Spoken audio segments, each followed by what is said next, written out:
बंगाल की राजनीति अब धमकी बनाम लोकतंत्र में बदल रही है, क्योंकि ममता बनर्जी का बयान बंगाल पर बुरी नजर डालने वालों की आंखें नोच लेंगे लोग। इस बयान ने सियासत को गरमा दिया है, लेकिन सवाल ये है, क्या ये सिर्फ राजनीतिक बयान है या चुनावी तनाव का खतरनाक संकेत? आखिर क्या है ये पूरा मामला, देखिए इस खास रिपोर्ट में।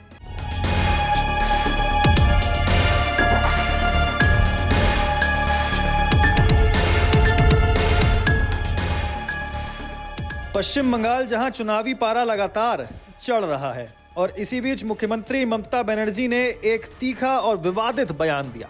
उन्होंने कहा कि अगर कोई बंगाल पर बुरी नजर डालेगा तो लोग उसकी आंखें नोच लेंगे। यह बयान ऐसे वक्त में आया जब राज्य में चुनावी माहौल बेहद गर्म है, आरोप प्रत्यारोप का दौर जारी है और हर पार्टी अपनी जमीन मजबूत करने में लगी है। दरअसल बंगाल में इस समय वोटर लिस्ट में लाखों लोगों के नाम कटने का विवाद जारी है, जिसने सियासी माहौल को और बिगड़ा दिया है। तो क्या ये बयान जनता को मोबिलाइज करने के लिए है या फिर डर का माहौल बनाने के लिए? और सबसे बड़ा सवाल, क्या चुनाव अब मुद्दों से हटकर भावनाओं और धमकियों पर आ गया है?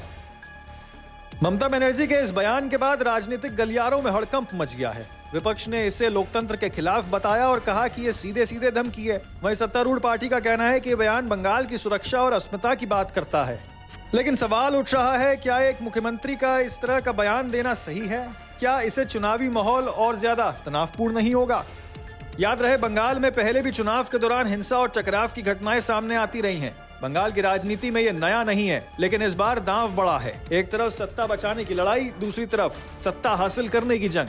तो क्या ये बयान उसी रणनीति का हिस्सा है?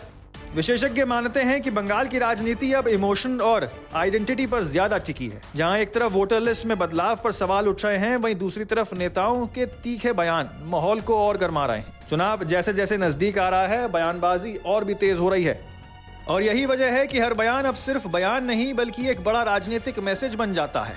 तो सवाल आपसे, क्या नेताओं की ऐसी भाषा लोकतंत्र को मजबूत करती है या फिर समाज में डर और टकराव बढ़ाती है? क्या बंगाल में चुनाव मुद्दों पर होगा या फिर ऐसे ही बयानों पर? आपकी क्या राय है, कमेंट में जरूर बताएं।